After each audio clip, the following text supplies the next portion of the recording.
Comienza Querer Vivir, un espacio dedicado a la salud y a la divulgación científica. Dirigido por Javier Mauri, abordaremos temas que afectan a tu bienestar físico, psicológico y social.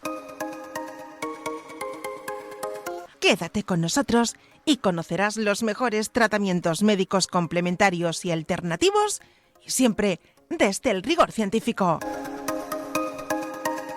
Saludos y bienvenidos a una nueva entrega de Querer Vivir, programa que se emite todos los viernes en Radio Mairena, en la 107.4 de la FM, emisora municipal de Mairena del Alcor, en Sevilla. Y también saludamos a nuestros amigos y seguidores de nuestro canal de YouTube. Hoy vamos a tocar el tema de los desahucios, pero antes de presentar a nuestra invitada, vamos a presentar a los compañeros que tenemos la suerte que nos puedan acompañar hoy. Ana Valverde, ¿qué tal, compañera? Bienvenida. Bien hallados a todos, muy buenas tardes desde Sevilla. Buenas tardes. Julián Ruiz, desde Sevilla también, ¿qué tal? Saludos, bienvenido. Hola, buenos días o buenas tardes según se mire. Y nada, bien hallado también y bueno, y una vez más encantado de saludar a Ana, que hacía ya mucho tiempo que no la veíamos, y por supuesto la invitada de hoy. A Luisa no, porque Luisa la vi anoche, así que la resaludo, ya está. Saludos, muy bien. Luis Armuro, desde Huelva, ¿puede ser? Estás en Huelva, ¿verdad? Sí, señor. Sí, señor. En la playa, como debe ser. En la playa. Pues saludos cordiales y bienvenida también a ti. Pues buenos días a todos, encantada de estar como siempre con vosotros y bienvenida a nuestra invitada de hoy. Un tema interesante. Pues sí, es bastante interesante y me temo que por desgracia bastante más usual de lo que podemos pensar. Y hoy contamos a una invitada muy especial por la enorme experiencia que tiene en la lucha contra los desahucios, y ahora vamos a ver qué tipo de desahucios, y saludamos y damos la bienvenida a Rosa de la Fuente, desde el País Vasco. ¿Qué tal, Rosa? Muchas gracias. Hola, gracias a vosotros por habernos invitado y es un placer siempre participar en vuestro programa. Muchísimas gracias a ti. Bueno, ella, Rosa de la Fuente, representa a la PAC, PAH, Sendía País Vasco, que es una plataforma antidesahucios que surge de la Asociación Vasca de la familia Sendía, de la que es su presidenta y la representa.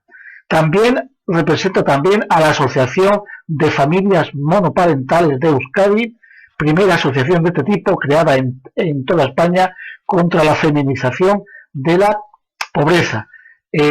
Antes de entrar en materia, Rosa, explícanos el nombre de la asociación, de la plataforma, plataforma PAC Sendía, que no hay que confundir con sandía, son dos cosas distintas. Efectivamente, a pesar de ser verano y refrescarnos con estos calores, con las frutas como la sandía, no tiene nada que ver. Sendía es un nombre en euskera que significa, yendo a la raíz, familia. Entonces, la plataforma de afectados por la hipoteca antidesahucios surge y nace de toda la trayectoria en temas de servicio social y en temas de bienestar social de la Asociación Vasca de la Familia Sendía, que tiene el nombre también en euskera por ser una organización con el ámbito territorial del País Vasco. Muy bien, pues queda perfectamente claro. Rosa, ¿por qué te metes en todo este jaleo del tema de los desahucios por hipotecas y cuánto tiempo llevas en esto? Bueno, como venimos comentando, yo llevo una trayectoria en el ámbito de lo social y en el ámbito del trabajo dentro de los movimientos sociales, de las organizaciones no lucrativas, ONGs, pues alrededor de 40 años. Toda mi trayectoria profesional ha ido vinculada al ámbito de lo social, pero siempre desde el punto de vista, vamos a decir, no formal, desde otra área de la intervención. Desde ahí empezamos a ir viendo cómo había familias que venían y personas a pedirnos intervención en el ámbito de la mediación familiar, que también fuimos pioneros en el año 91 en poner en marcha este servicio para situaciones de conflicto entre las parejas y familias, y nos venían comentando muchas veces pues, que querían romper su relación, que se querían separar o divorciar. Pero en el fondo lo que veíamos que había, ya lo habíamos visto en el Foro Mundial de Mediación en Argentina, en Buenos Aires, que participamos allá por el año 2003, vimos cuando estaban allí pues casi en pleno corralito la situación de crisis inducida que se generó y cómo las capas sociales iban precarizándose y iban cayendo en rupturas y en conflictos dentro del seno de la familia. Ya advertimos, ya estábamos intentando ver que esto iba a ser una realidad en Europa y sobre todo en los países periféricos o latinos, como es el nuestro, y efectivamente así se cumplió la perspectiva que nosotros ya vislumbrábamos. Y entonces las familias venían, como decimos, pues a pedirnos este tipo de servicios, pero lo que en el fondo subyacía y había y hay es que la mayoría de la gente tiene problemas para cubrir sus necesidades más básicas, pagar el piso, pagar la hipoteca, pagar el alquiler, es decir, llegar a fin de mes. Ya se sabe que cuando la pobreza entra por la puerta, el amor sale por la ventana. Entonces empezamos a ver que había que hacer otro tipo de intervenciones. Y fue un inicio en esa tarea y fue un tsunami a raíz de la crisis anterior, una crisis también inducida por la ola de capitalismo salvaje, que de neo tiene muy poco, es liberal. Y entonces iba afectando cada vez más dentro del seno de las familias y esto provoca conflictos, como decimos. Pero la causa fundamental es la situación donde las familias y las personas se desbordan, no pueden hacer frente y se ven abocados en una situación de mucha precarización, de mucha pobreza y de no tener herramientas y elementos suficientes para ver cómo afrontan esta nueva realidad. Y esto lo que genera es una situación de confrontación dentro del seno familiar. No solamente es lo que ocurre a nivel económico o a nivel, vamos a decir, de cuestiones externas, sino que entra en el hogar, entra en las cocinas, dentro del seno de la propia relación que existe entre los vínculos de la propia familia, tanto en la pareja como en los hijos si los hay u otros miembros de la unidad familiar. Y de ahí nos vimos abocados a entrar en esta nueva realidad y era cada día más y más y más hasta llegar a una situación en que casi nuestra actividad habitual, aunque tratamos también otro tipo de temas sociales, pues es la paralización de subastas, de órdenes de embargo, de adjudicaciones a la gran banca y a los grandes tenedores y de desahucios de todo tipo, bien sean por problemas de hipoteca o por problemas de impago de alquiler. Y esta es la realidad a la que una gran parte de nuestra sociedad se va encontrando día a día. Estamos en estos momentos en una media de 3-4 desahucios por semana y a raíz de la otra nueva crisis, entre comillas, o pandemia, como también algunos lo venimos llamando, a raíz de marzo de 2020, que no se había superado todavía la crisis anterior, porque esta es una sucesión de crisis, pues ha vuelto a ser un nuevo azote para la clase trabajadora y para la ciudadanía de este país, que no puede más, que está desbordada y que cada día se siente más asfixiada. Rosa, antes de continuar, ¿puedes bajar la cámara un poquito para que te podamos ver mejor? Exacto, ahora.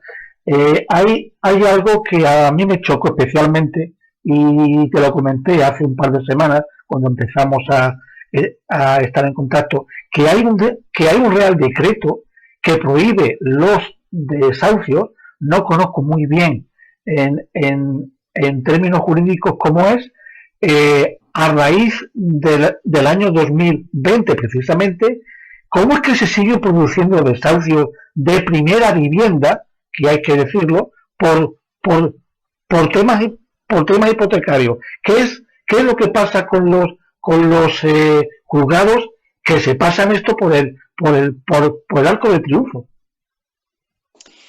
Pues así es, Javier. A ver, nosotros de alguna manera tuvimos un cierto, bueno, pues un cierto tono de alegría, aunque nosotros decimos que no esperamos nada, nosotros es ver para creer.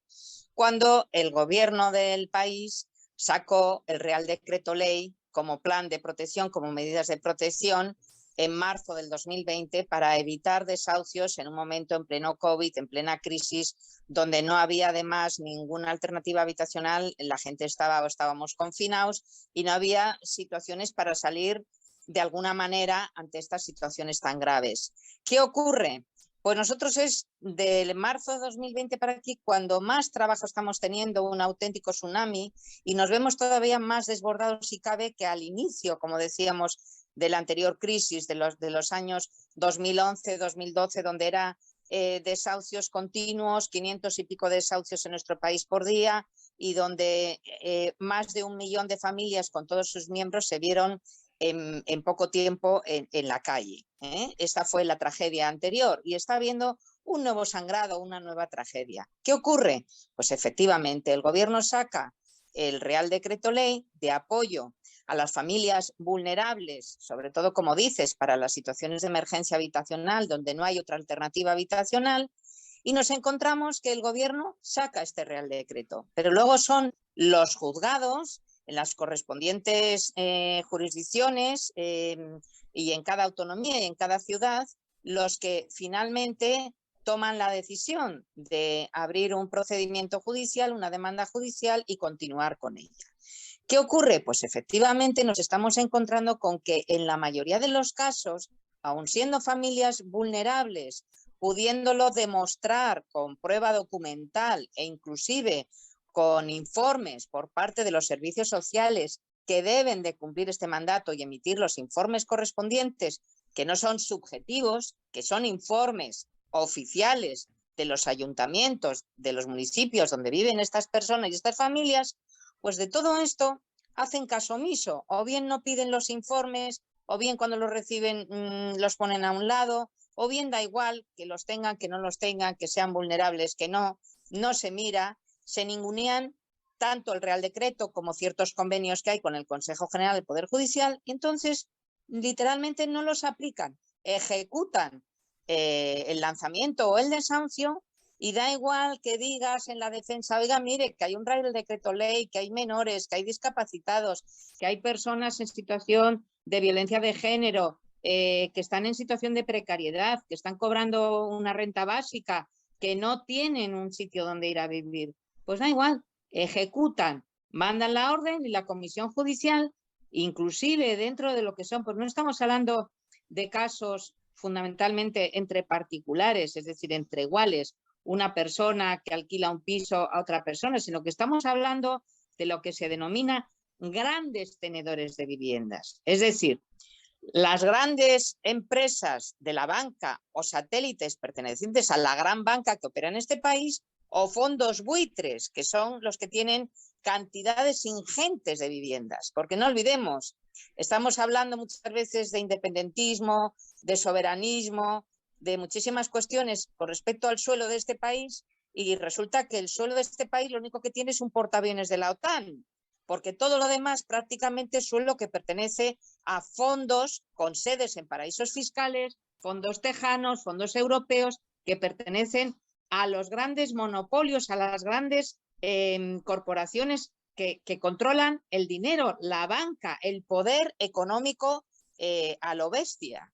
Esos son los que en este momento ponen las condiciones, marcan no solo el territorio, sino también por qué estos juzgados con los secretarios judiciales, llamados ahora letrados de la Administración de Justicia, y jueces y magistrados, en lugar de revisar y de ver cómo hay una familia vulnerable que no llega a fin de mes, que no tiene ni tan siquiera para comer, que no tiene una alternativa habitacional, dan la razón a la gran banca. Esto es insólito. Es vergonzoso. Sería para estar denunciando un día sí y otro día también a los jueces y a los juzgados y a los responsables de todo esto. Porque cuando inclusive hablamos con Fiscalía o hablamos con el presidente del Tribunal Superior de Justicia, en este caso del País Vasco, pero también nos hemos dirigido a otras comunidades autónomas, les da igual, nos dicen que esto no es de su competencia. Y claro, el gobierno aunque saca estas leyes, como decimos, estos reales decretos leyes y sus prórrogas, no hace un seguimiento de si realmente se cumple o no. Recientemente hemos escrito al presidente de gobierno y hemos escrito hasta la Casa Real, a Felipe VI, para que nos diga si esto es el Reino de España, si los reales decretos leyes son de obligado cumplimiento o solamente se ponen para que queden bonitos en el boletín oficial del Estado. Entonces, esta es la realidad que se está dando día sí, día también, con la que nos encontramos absolutamente desbordados y realmente no se está tratando como un asunto de Estado, porque el problema de la vivienda se tiene que tratar para dar una solución como un problema y un asunto de Estado. No es un problema entre particulares, no es un problema individual o familiar, es un problema con un abordaje que tiene que tenerse con una solución como asunto de Estado. El problema de la vivienda es un problema que se desborda, que se le escapa a cualquiera y que no se debe dar una solución aislada, sino una solución, una gran solución. Y en tanto en cuanto se está tramitando la posible ley de vivienda, que se está en ello, tiene que darse solución a tantas y tantas familias que en estos momentos están los juzgados repletos y que no suspenden los procedimientos y que ejecutan desahucios, como decimos, día sí día también, sin soluciones, sin ponerse en comunicación con los servicios sociales mirando para otro lado, las áreas competentes en vivienda y urbanismo exactamente igual, sea la comunidad autónoma que sea, y parece ser que no es un problema con responsabilidad pública ni un problema de nadie. Esto es una auténtica vergüenza y eso es lo que queremos denunciar aquí. Muy bien, pues Ana Valverde, coméntanos tu opinión, tu valoración, preguntas, lo que tú quieras. Hola Rosa, ¿qué tal? Hola. Has comentado algo que a mí me ha sorprendido mucho. Has hecho mención a un Real Decreto que salió en marzo del año 2020, como me imagino como secuencia del COVID, para no desahuciar a nadie y dejar a todas las personas en una situación de desprotección, ¿no? Porque si te quitan tu casa y te sacan a la calle, te dejan en una situación de desprotección en el más amplio sentido de la palabra. Yo si no me he enterado mal, ese Real Decreto sigue en vigor, ¿no? O sea, el no desahucio no sea derogado, no sé cómo se llama, ¿vale? Sí. Sigue en vigor. Entonces, eso es. Mi pregunta hacia ti es, igual que a la gente la echan de sus casas porque han firmado un contrato de una hipoteca y no han cumplido con los pagos y contractualmente, ¿no? Y es un delito y entonces como delito te castigan quitándote tu casa y echándote de ella y dejándote en medio de la calle, siendo la situación que sea, haya niños, haya personas con discapacidad, personas mayores. Me da igual la situación, siempre dejarte sin tu casa es una situación muy difícil, ¿no? de asimilar. No se ha propuesto nunca que estos jueces que van en contra de la ley y dejan a su gente, a la gente sin casa, ¿vale? En contra de la ley, en hacer una demanda a nivel particular o a nivel colectivo, porque a raíz de que tú dejas a la gente sin casa hay suicidio, surgen enfermedades, surgen muchas cosas de los que son directamente responsables estas personas que te están dejando sin hogar. No se puede hacer una propuesta parecida. Bueno, o sea, Rosa, lo que te está preguntando, o una parte de la pregunta de Ana es cómo estos jueces que cometen prevaricación, que es dictar una sentencia injusta sabiendo que lo es, no son ni siquiera amonestados. Eso es, sí. Bueno, lo primero aclarar que cuando hay una demanda por un impago no es un delito, es un procedimiento civil, que es muy diferente a un procedimiento penal, ¿vale? Un impago a una hipoteca, a un banco o un alquiler no es un delito, hay una confrontación, hay una lucha, una pugna y entonces la parte que considera que tú no has cumplido con ese pago te demanda, ¿vale? Entonces, este procedimiento civil tiene muchos cauces, aunque la legislación es muy compleja y es muy escueta porque tenemos una ley muy antigua, la ley de ejecución hipotecaria y demás, y tenemos muy pocas cabidas para hacer una defensa potente. ¿Qué nos ha dado herramientas? Nos ha dado herramientas las sentencias que hemos conseguido a través del Alto Tribunal Europeo de Luxemburgo, a raíz de la sentencia que se denominó el caso Aziz del 2013, las sentencias de diciembre de 2016 y de enero de 2017, que esas nos han dado un arma muy potente porque el Alto Tribunal Europeo está por encima de las leyes nacionales, ¿vale? ¿Qué ocurre con esas leyes también? Pues efectivamente los juzgados muchas veces las incumplen y se las saltan. Efectivamente, como muy bien decías, el Real Decreto Ley que sacó el gobierno en medio de la pandemia, donde había que estar confinados y había una situación muy crítica a nivel económico para proteger a todas las familias en situación de pobreza, de exclusión y de vulnerabilidad, apoyó una serie de propuestas y una de ellas era que los juzgados no ejecutaran desahucios. Ese Real Decreto Ley han ido sacando prórrogas continuadas de ese Real Decreto Ley según iba a vencer los plazos, porque tienen un plazo. Por ejemplo, el que está ahora en vigor dice que los desahucios se suspendan para familias vulnerables hasta el 30 de septiembre de 2022. Entonces, se supone que para estas familias en situación de precariedad y de vulnerabilidad no se debe ejecutar un desahucio o un lanzamiento, bien sea por un problema de impago de alquiler, bien sea por una ocupación, que también lo describe por ocupación, o bien sea por un problema de impago a una hipoteca o a un banco, ¿vale? ¿Qué ocurre? Efectivamente, lo que decís. Nosotros llevamos una propuesta muy diferente a la PA de Barcelona que ha liderado Colau. Nuestra propuesta es una propuesta a raíz de ser también personas afectadas por estos problemas. Yo incluida soy una afectada, aparte de ser técnico y politóloga en temas sociales, soy afectada, ¿vale? Entonces, sigo luchando en los juzgados. ¿Qué nos ocurre? La vorágine en la que estamos continuadamente para poder conseguir que no se ejecute a nivel individual desahucio a cada familia es tremenda. No tenemos descanso. O sea, como decía, hay semanas prácticamente que tenemos 3 y 4 desahucios en esa semana. Es imposible casi parar un desahucio en Baracaldo, Vizcaya, otro desahucio en Durango, Vizcaya, otro en Guecho y otro en Bilbao, o incluso cuando nos llaman, que hemos parado desahucios en Pegalaja, Jaén, nos han llamado también algunas veces de Castiblanco de los Arroyos, Sevilla, nos han llamado de sitios que de repente me hablan en andaluz, ¿no? Y le digo, ¿pero de dónde me llama usted? Y me dice, pues yo le llamo que le he visto por internet. Y digo, ¿pero cómo me ha encontrado? Entonces, claro, nosotros no ponemos fronteras porque la pobreza no tiene fronteras, igual que la riqueza, ¿no? Entonces, cuando nos llama una persona, una familia, no pensamos ni en raza, ni en etnia, ni en religión, ni en ideología política, sino que tiene un problema y cómo le podemos ayudar para que no pierda la vivienda y para que tenga por lo menos sus necesidades más básicas garantizadas, es alimentos, que pues también repartimos alimentos, y techo, además de dignidad, que eso no hay que perderla nunca. Pero ¿qué nos ocurre?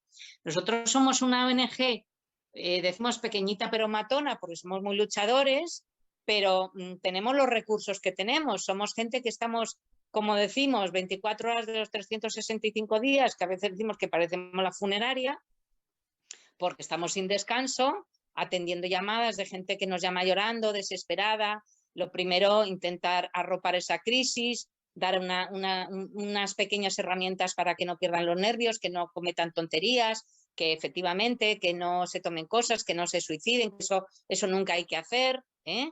Pero ¿qué ocurre? Que no damos abasto, no podemos más. O sea, es tal la somatización que estamos todo el día, no me extraña que haya caído enferma, pero es que es continuado. O sea, hay veces que decimos, no podemos más, vamos exhaustos a los juzgados. Entonces, ¿qué ocurre? Que aunque sabemos que nuestra lucha, que es política, aunque decimos que apartidista, pero que es muy política, a nivel de política económica, y que nos enfrentamos contra los molinos de viento, los poderes del Estado, el poder judicial que es superpoder, los medios de comunicación que están a favor de la gran banca y pertenecen al poder económico y están manipulados continuamente. A nosotros no nos sacan las victorias, solo sacan los fracasos de cuando desahucian a una familia para que la gente tenga en el imaginario popular que contra la banca no se puede ganar, ¿eh? Entonces, que no haya que luchar.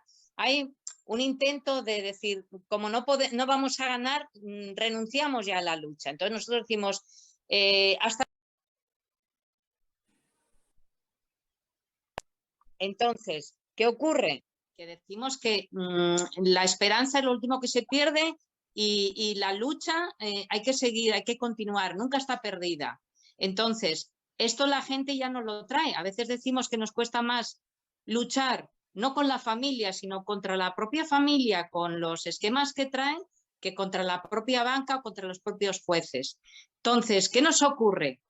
Que esa lucha de alta política, que también estamos ahí, nos es muy difícil estar en lo micro y en lo macro. Y muchas veces decimos, ¿cuál tiene que ser nuestro papel? Perdonadme, estar en una lucha de alta política y olvidarnos de lo micro y de cada familia que nos llama llorando, ¿qué es más importante? Pero nosotros entendemos que no podemos dejar a nadie que nos llame desatendido, porque cuando nos llaman somos como Obi-Wan Kenobi, la última esperanza. Han rodado por muchos sitios, han atravesado muchas puertas de las que no han encontrado ninguna alternativa, ninguna solución. Entonces, no tenemos miedo a enfrentarnos porque sabemos que esto es así y que alguien tiene que estar ahí, pero no nos da más la vida. De hecho, antes publicábamos muchísimos en las redes sociales y es que no nos da el tiempo, que tiene 24 horas cada día, para poder estar mucho más. Por ejemplo, hemos acudido al Parlamento Europeo, al Congreso de los Diputados en varias ocasiones. Tendríamos que estar ahora en otra visita en el Congreso de los Diputados, pero todo esto lleva muchísimo trabajo de preparación. Y claro, si tenemos en una semana 14 escritos que presentar a diferentes juzgados a nivel jurídico porque esta gente no tiene defensa, y si tiene defensa, si le ponen defensa, es una defensa que no va a intervenir hasta las últimas consecuencias, sino que va a hacer la ley del mínimo esfuerzo y va a obviar, o sea, si el sistema sanitario está como está, no os digo nada cómo está el sistema judicial, ¿eh? O sea, cuando adjudican justicia gratuita, que es muy difícil, muchas veces te ponen abogados que defienden a la banca. ¿Cómo te van a defender si son abogados de la banca? Entonces, nosotros nos encontramos muchas veces que es el mismo perro con distinto collar en distintos escenarios. Sí nos hemos planteado, todos esos jueces que cometen prevaricación, acudir a los tribunales, pero claro, es una batalla que hay que tener medios económicos, medios políticos, capacidad, en fin, y además que también muchas veces, por mucho que queramos, no llegamos. Entonces, necesitaríamos muchísimo más apoyo. Por supuesto, el apoyo institucional no lo tenemos, no contamos con él, es muy limitado. Pueden ser personas concretas que están en algún espacio público que se pueden adherir a la causa, pero además con la boca pequeña, porque tienen miedo a sus aparatos políticos. La izquierda está muy dividida. La derecha no nos va a apoyar, aunque se diga a todos que si hay un común denominador, que es estos desahucios, porque nadie quiere los desahucios, luego hay que ver qué propuestas políticas defienden.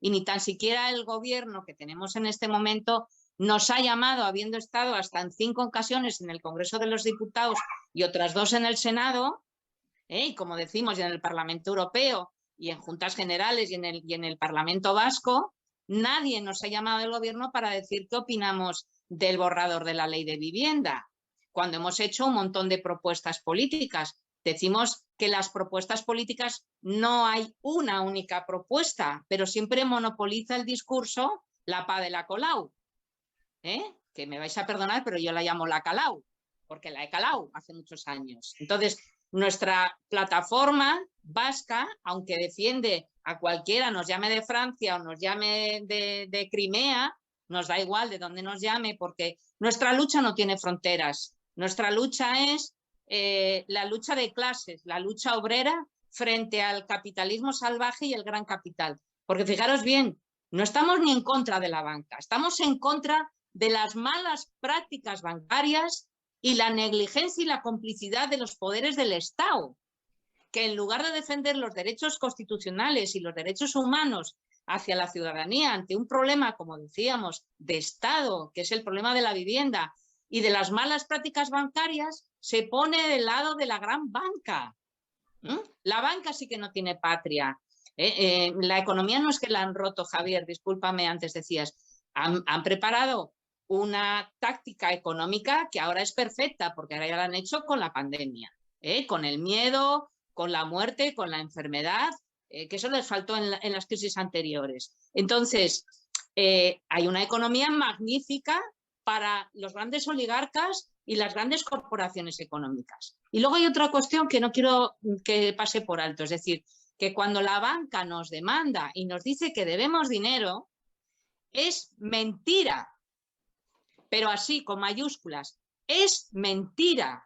Lo que dice la banca no es dogma de fe.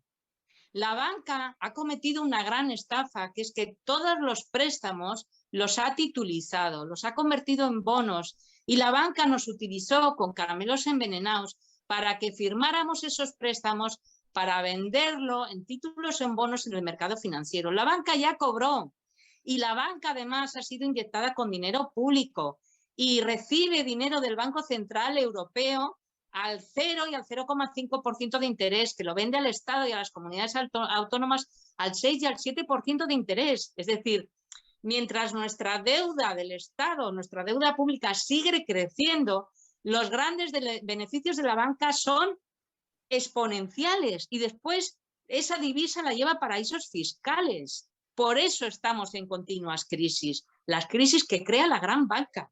Entonces, cuando dice que la ciudadanía debe, es una gran mentira, porque todos esos préstamos hipotecarios que firmamos y que dieron como churros, fue un modelo económico que por eso se pasó España a la 7ª potencia mundial en la etapa de Aznar, donde se creó una burbuja inmobiliaria junto con una burbuja especulativa y financiera. Y lo que hicieron fue darnos préstamos para que nos creyéramos que éramos clase media y que comprábamos propiedades y teníamos piso en propiedad, para después arrancarnos de cuajo, que pasara todos esos pisos a manos de grandes corporaciones bancarias y fondos buitre y empresas satélites y dejarnos sin nada. Es decir, lo que tiene este país es un montón de deuda pública con una parte de deuda familiar, que esa deuda familiar además, la solución es muy sencilla. Nosotros decimos, la primera vivienda,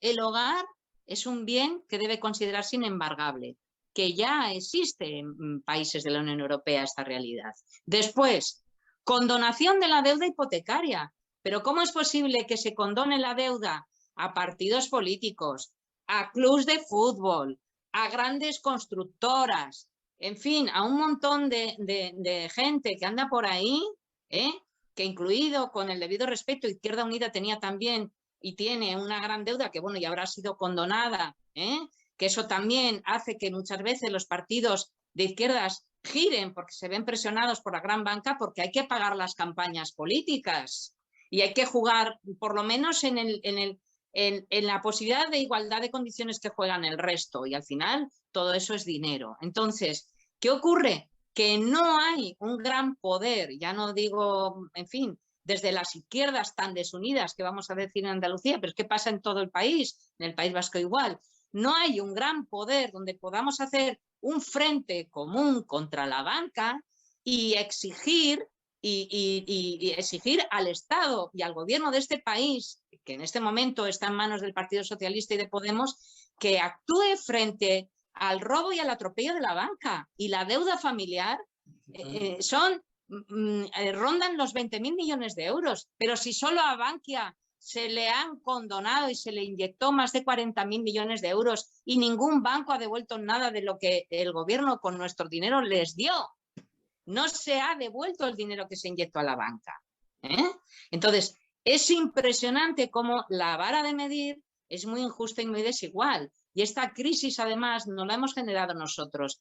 Inclusive, si hay alguien que debiera algo que es dudoso, porque, como digo, esa deuda ya se cobró, realmente lo que hay que hacer es tomar medidas, vamos a decir, de equidad y medidas de reparto de la riqueza. No puede ser que las deudas sean siempre los paganinis, la clase trabajadora, y cuando hay riqueza siempre va a manos de los grandes capitales.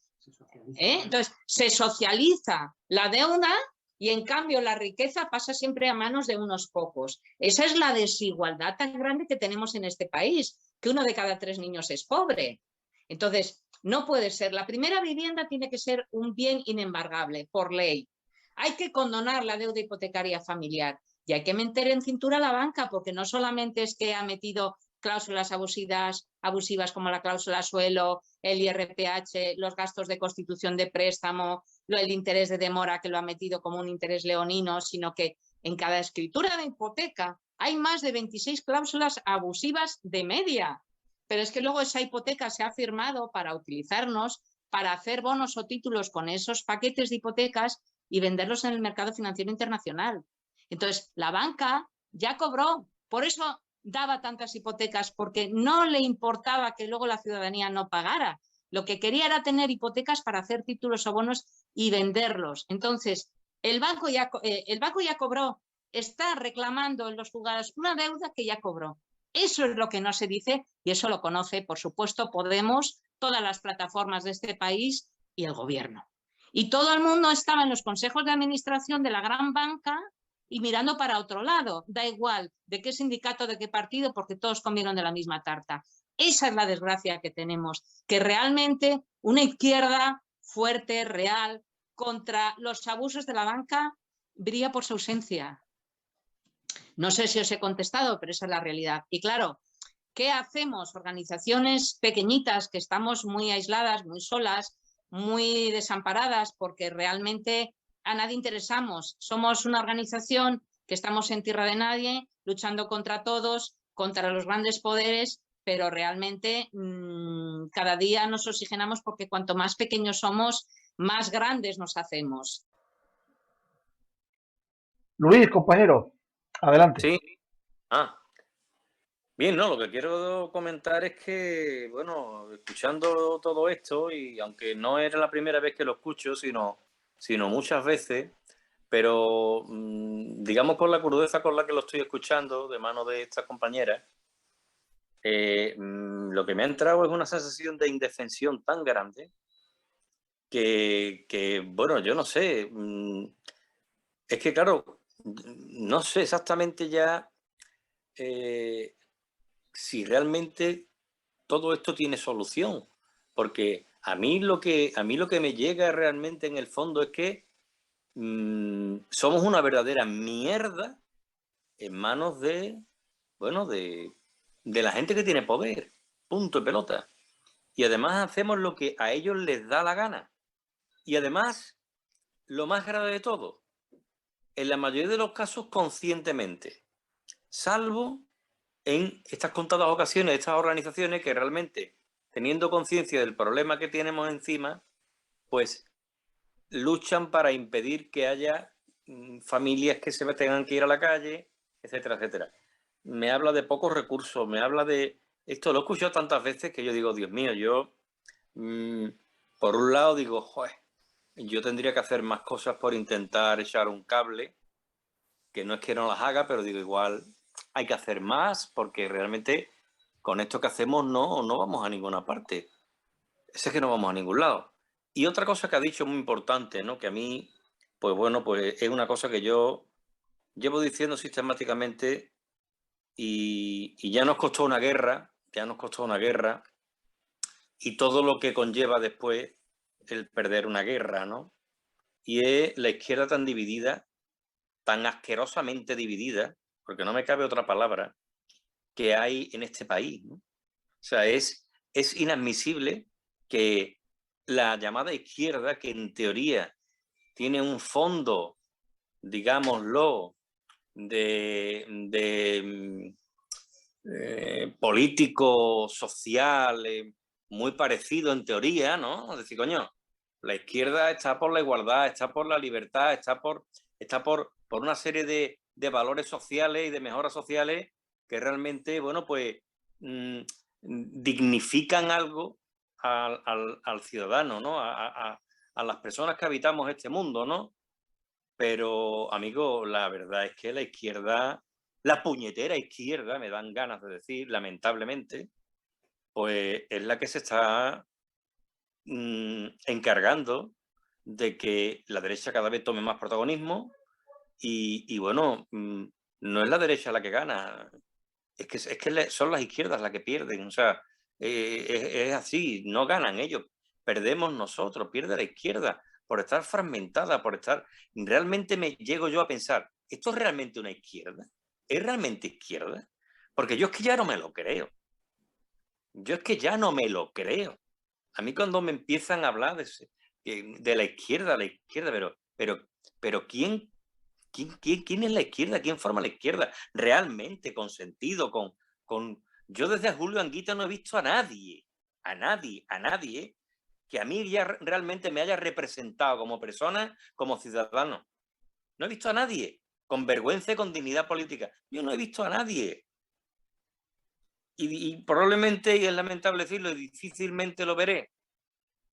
Entonces, con todo esto, si la propia izquierda, que es la que tendría que estar ahí, unificada y pétrea ante la derecha para realmente hacer un frente común e intentar poner las cosas en su sitio, estamos como estamos, ¿qué podemos hacer? Porque yo últimamente, y a raíz de las votaciones andaluzas, me veo, pues bueno, no poco identificado, no, nada identificado, es que no me veo en ninguna parte. Digo, bueno, ¿pero qué es esto? Y claro, ahí entra todo, ¿no? El atraso cultural, en fin, todo. Es que me pondría a enumerar cosas y no pararía, ¿no? Pero en definitiva la situación es la que es.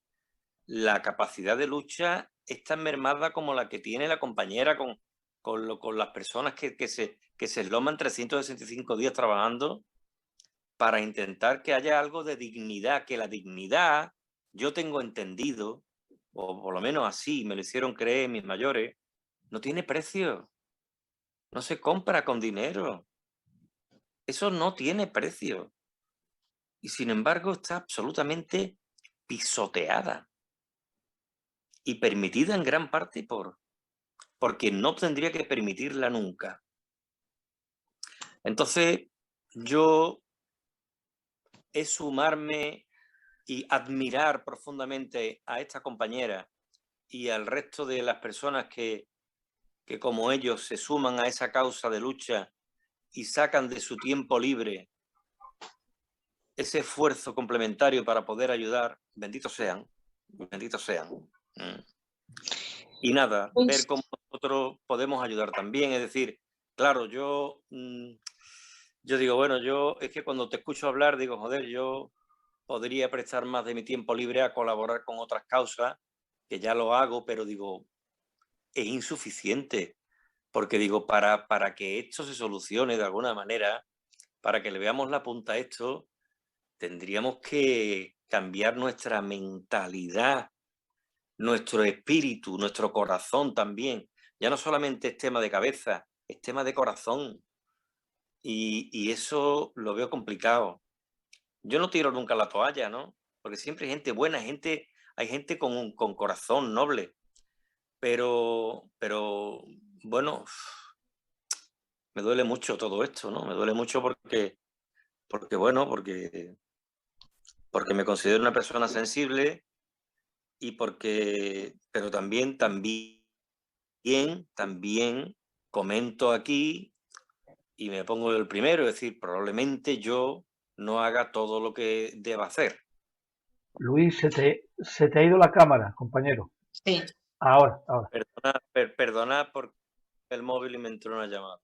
Bueno. A lo que me voy a referir, ¿no? Que yo digo que y me meto el primero, ¿no? Que tendríamos que aportar algo más, todos los pobres, ¿no? Todas las personas que realmente pues estamos como estamos vendidos, ¿no? Y montar causa común y montar un movimiento con fortaleza, ¿no? Pero bueno, eso pues no lo hacemos. Y es lamentable, pero no lo hacemos. Rosa, Sí. tienes 3 minutos para contestar. Uy, en 3 minutos, mi capacidad de síntesis. Bueno, lo primero, el refranero popular. Un grano no hace granero, pero ayuda al compañero. Toda la lucha es bienvenida. Efectivamente, estoy muy de acuerdo con Luis en que hay que hacer una reflexión, pero yo creo que la única lucha que se pierde es la que se abandona.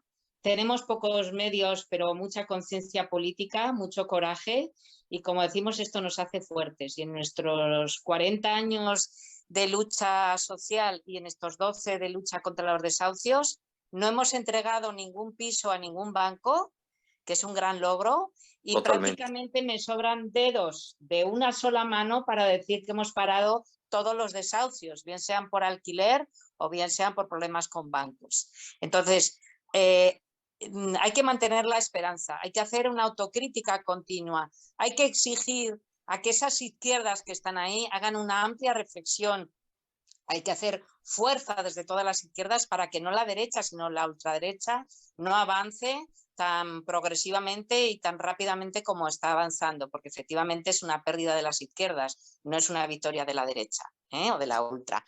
Yo diría que como Julio Anguita, que para mí, yo suelo decir cuando me dicen que qué soy, digo soy maestra como Julio Anguita, para mí es un referente, aunque tengo muchos referentes anarquistas, socialistas, en fin, pero también yo creo que el pueblo español, la ciudadanía, la clase obrera de este país, a pesar de que también nos quejamos, ha dado un claro ejemplo de cómo ha sido capaz de llegar a niveles de lucha colectiva, de conseguir altas cuotas de democracia, de bienestar social. Y eso es lo que hoy no podemos perder. No podemos dejar a nuestros hijos y a nuestros nietos una situación peor de la que en estos momentos vivimos. Entonces, a pesar de todo, quiero lanzar gritos de esperanza, porque igual que una organización pequeñita está consiguiendo que haya quien nos llame de donde nos llame, con las nuevas tecnologías, el internet, los correos electrónicos funcionan para parar desahucios en el Ejido, Almería o de donde nos llamen. Hay que hacer una lucha colectiva y no nos pueden dividir, no nos deben dividir. Tenemos que dejar los egos, dejar las siglas. En todas las fuerzas, en todas las corrientes hay personas, y hay personas con alta conciencia que, sumando uno a uno, hacemos una gran montaña y una gran fuerza frente a este liberalismo salvaje y esta banca que no tiene corazón. Y desde luego toda lucha es bienvenida, y adelante, compañeros, porque vuelvo a repetir, como decía el Che, la única lucha que se pierde es la que se abandona, así que nunca hay que parar y siempre adelante, y venceremos. Muy bien. Rosa de la Fuente, muchísimas gracias, compañera, por habernos regalado todo este tiempo y toda esta información, sin duda, valiosísima.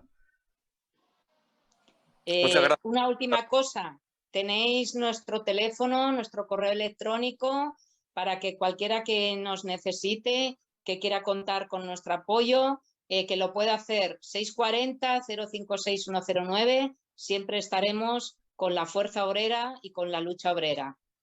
Muy bien. Muchas gracias, Rosa. Compañero, Vosotros, muchísimas gracias. compañeros. Ana, Luis, muchas gracias. Muchas gracias. Chao. Chao. Hasta la victoria siempre. Adiós, Rosa.